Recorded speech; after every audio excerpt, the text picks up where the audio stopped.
Sarah adjusted the blinds in the living room, allowing the morning sunlight to spill across the polished wooden floor. The house was quiet, save for the faint hum of the coffee machine in the kitchen. She glanced at the clock on the wall. 7:15 a.m. Ethan would be up soon, and the day would begin its familiar rhythm. Her son, Ethan, was the anchor of her world. At 12, he was equal parts curious and cautious, with a knack for noticing things others might overlook. Sarah often wondered if he inherited that trait from her. She certainly noticed things, like the way Mark's texts had become shorter lately, or how he'd started taking his phone with him everywhere, even to the bathroom. Mark, her husband of 15 years, the man she'd built a life with, was becoming a stranger. It wasn't just the phone. It was the late nights at the office, the sudden business trips that seemed to come out of nowhere, and the way he'd started avoiding her eyes when they spoke. Sarah tried to push the thoughts away, focusing instead on the sound of Ethan's footsteps padding down the stairs. "Morning, Mom," Ethan said, his voice still heavy with sleep. He slid into a chair at the kitchen table, his dark hair sticking up in every direction. "Morning, sweetheart," Sarah replied, setting a plate of toast in front of him. "Sleep okay?" Ethan nodded, his mouth already full. "Yeah. Dad's gone again, huh?" Sarah hesitated, her hand tightening around the handle of the coffee mug. "Just for a couple of days. He'll be back before you know it." Ethan didn't respond, but Sarah could see the question in his eyes. He was too young to understand the complexities of adult relationships, but he wasn't blind. He'd noticed the tension between his parents, the way their conversations had become clipped and formal. Sarah hated that he had to see it, but there was no shielding him from the truth. Not entirely. After breakfast, Sarah drove Ethan to school, the silence between them filled with the hum of the car engine. She watched him disappear into the building, his backpack slung over one shoulder, and felt a pang of guilt. He deserved better than this. Better than a father who was never around and a mother who was too preoccupied to notice the little things. Back at home, Sarah tried to focus on her work. She was a freelance writer, a job that allowed her to work from home and be there for Ethan. But today the words wouldn't come. Her mind kept drifting back to Mark, to the way he'd brushed her off the night before when she'd asked about his trip. "It's just work, Sarah," he'd said, his tone dismissive. "You know how it is." She did know how it was. Mark had always been ambitious, driven to provide for their family. But lately, his ambition felt like an excuse, a way to keep her at arm's length. Sarah sighed, closing her laptop. She needed a distraction, something to take her mind off the growing unease in her chest. That evening after dinner, Sarah tucked Ethan into bed. He looked up at her, his eyes wide and serious. "Mom." "Yeah, sweetheart. Is everything okay? With you and Dad, I mean." Sarah's heart ached at the question. She sat down on the edge of his bed, brushing a strand of hair from his forehead. "Of course, Ethan. Why wouldn't it be?" He shrugged, his gaze dropping to the blanket. "I don't know. It just feels different lately." Sarah forced a smile, though it felt brittle on her lips. "Everything's fine, honey. You don't need to worry about us, okay?" Ethan nodded, but Sarah could tell he didn't believe her. She kissed his forehead and turned off the light, leaving the door slightly ajar as she always did. Later, as she lay in bed, Sarah stared at the ceiling, her mind racing. She thought about the phone call Mark had received last week, late at night. He'd taken it in the other room, his voice low and urgent. When she'd asked who it was, he'd brushed her off, saying it was just a client. But Sarah wasn't sure she believed him.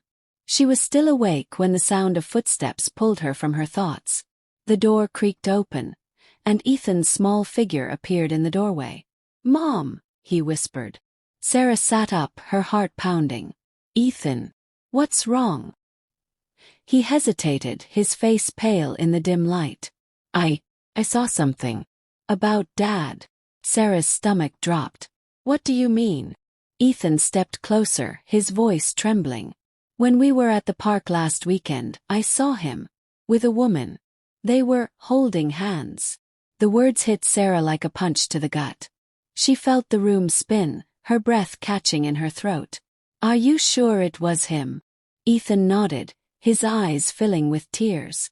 I didn't want to tell you, but I thought you should know. Sarah pulled him into a hug, her mind reeling. She wanted to scream, to cry, to demand answers from Mark. But for now, she held Ethan close, her heart breaking for the innocence he'd lost. Thank you for telling me, she whispered, her voice barely steady. We'll figure this out, okay? Together. Ethan nodded against her shoulder, and Sarah held him tighter, her mind already racing with questions. Who was the woman? How long had this been going on? And most importantly, what was she going to do about it? As Ethan finally drifted back to sleep, Sarah sat in the darkness, her thoughts a tangled mess. The life she'd built, the family she'd fought for, was crumbling around her, and she had no idea how to stop it. But one thing was certain, she couldn't ignore this. Not anymore. Sarah woke to the sound of her alarm, the shrill beeping cutting through the fog of a restless night. She reached out to silence it, her hand trembling slightly. The events of the previous evening played on a loop in her mind. Ethan's tearful confession, the image of Mark with another woman, the crushing weight of betrayal. She took a deep breath, forcing herself to sit up. Today was not a day for falling apart. Ethan was already in the kitchen when she walked in. His backpack slung over one shoulder as he munched on a piece of toast. He looked up as she entered, his eyes wary. Morning, Mom, he said, his voice tentative. Morning, sweetheart, Sarah replied, forcing a smile. She poured herself a cup of coffee, her hands steady despite the storm raging inside her. You ready for school? Ethan nodded, but his gaze lingered on her face, searching for something. Sarah knew he was waiting for her to say something about last night, to reassure him that everything would be okay. But she couldn't. Not yet. After dropping Ethan off, Sarah returned home and sat at her desk, staring at her laptop. The blank screen seemed to mock her, a reminder of the life she'd thought she had, a life that was now unraveling at the seams. She opened a new document, her fingers hovering over the keys. She needed to focus, to channel her anger and hurt into something productive. But the words wouldn't come. Instead, she found herself reaching for Mark's phone. He'd left it behind when he left for his trip, a rare oversight. Sarah hesitated, her fingers brushing against the screen. She'd never been the type to snoop, but the stakes had changed. She needed answers. The phone lit up, and Sarah's heart sank as she saw the notifications. Messages from a number she didn't recognize. Photos that made her stomach churn. She opened the messages, her breath catching as she read the words. Can't wait to see you again. Last night was amazing. When can we meet? Sarah's hands shook as she scrolled through the messages, each one a dagger to her heart. The woman's name was Claire, and from the looks of it, she and Mark had been seeing each other for months. Sarah felt a wave of nausea wash over her, but she forced herself to keep reading. The photos were worse. Mark and Claire smiling at each other over dinner, their hands intertwined. Mark with his arm around her. His face relaxed in a way Sarah hadn't seen in years. She felt the tears welling up, but she blinked them away. There would be time for crying later. Right now she needed to think. She took screenshots of the messages and photos, saving them to her own phone. Then she placed Mark's phone back where she'd found it, her mind racing. She needed to confront him, but not over the phone. This was a conversation that needed to happen face to face. The rest of the day passed in a blur.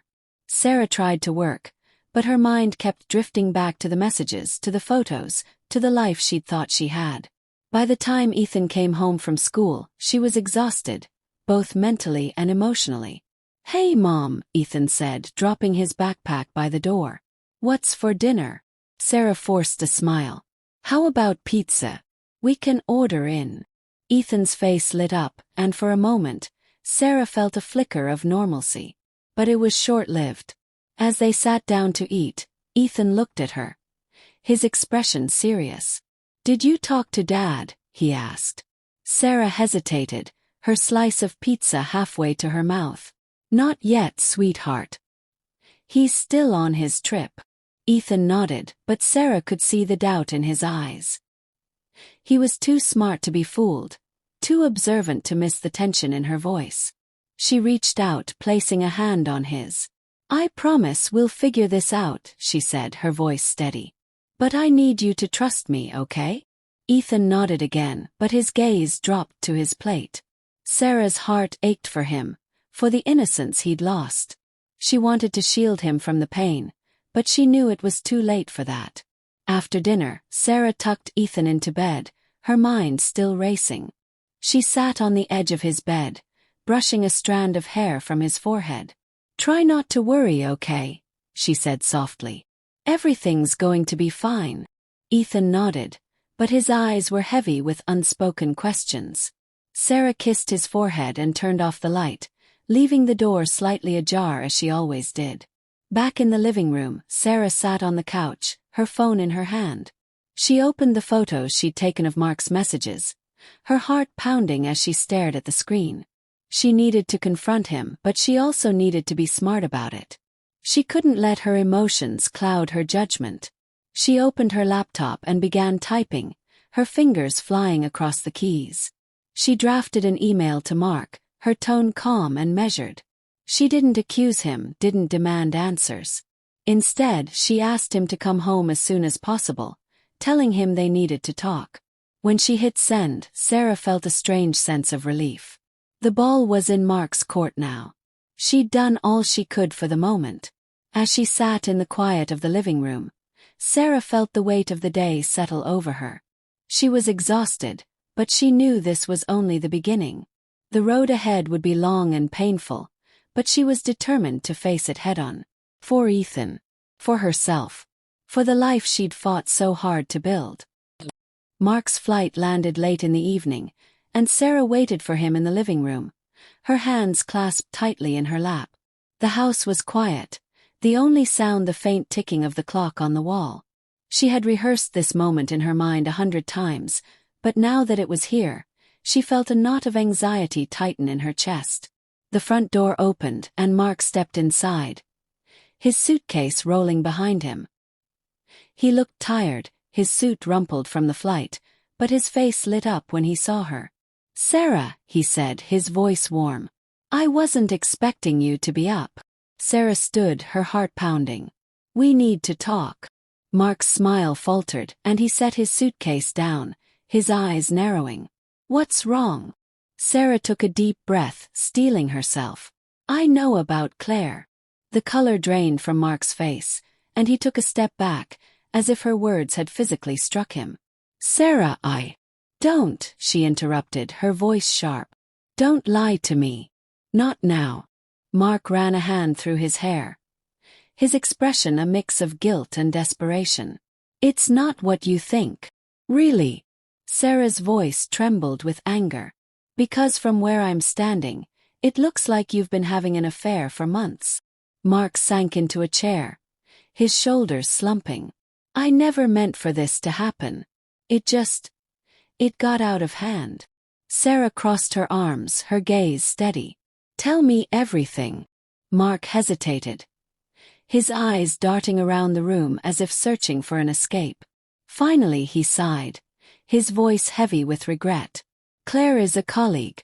We started working together on a project, and one thing led to another. It was stupid, Sarah. I know that. But it didn't mean anything. Didn't mean anything.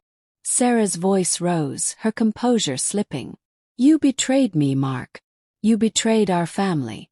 How can you say it didn't mean anything? Mark looked up at her, his eyes pleading. I love you, Sarah. I always have. This was a mistake. Huge, stupid mistake.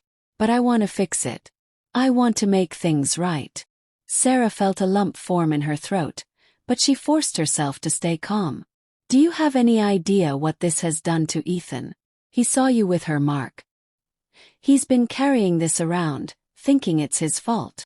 Mark's face crumpled, and he buried his head in his hands. God, I'm such an idiot. I never wanted to hurt him. I never wanted to hurt either of you.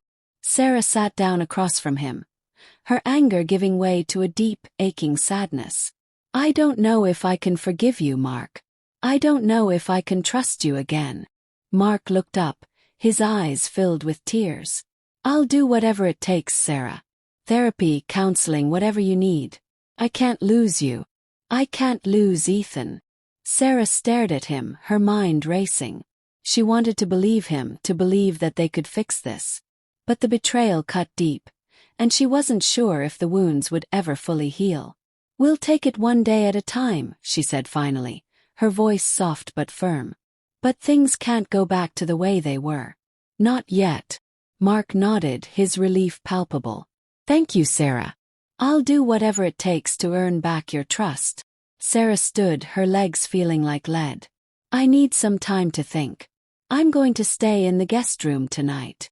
Mark didn't argue, his shoulders slumping in defeat. I understand. Sarah walked down the hallway, her mind a whirlwind of emotions. She paused outside Ethan's door, peeking in to see him sleeping soundly, his face peaceful in the dim light. She felt a surge of protectiveness, a fierce determination to shield him from any more pain. In the guest room, Sarah sat on the edge of the bed, her hands trembling. She pulled out her phone and opened the photos she'd taken of Mark's messages, her heart aching as she stared at the screen. She knew the road ahead would be long and difficult, but she also knew she couldn't give up. Not yet. She opened her laptop and began typing, her fingers moving slowly at first, then with more purpose. She drafted a letter to Mark, pouring out her thoughts and feelings, her hopes and fears. She didn't know if she would ever give it to him, but the act of writing it felt cathartic, a way to process everything that had happened. When she finally closed her laptop, Sarah felt a sense of clarity she hadn't felt in weeks. She knew there were no easy answers, no quick fixes. But she also knew she wasn't alone. She had Ethan and she had herself. And for now that was enough. As she lay down in the unfamiliar bed, Sarah felt a strange sense of peace. The storm wasn't over, but she had weathered the worst of it. And she knew no matter what happened she would come out stronger on the other side.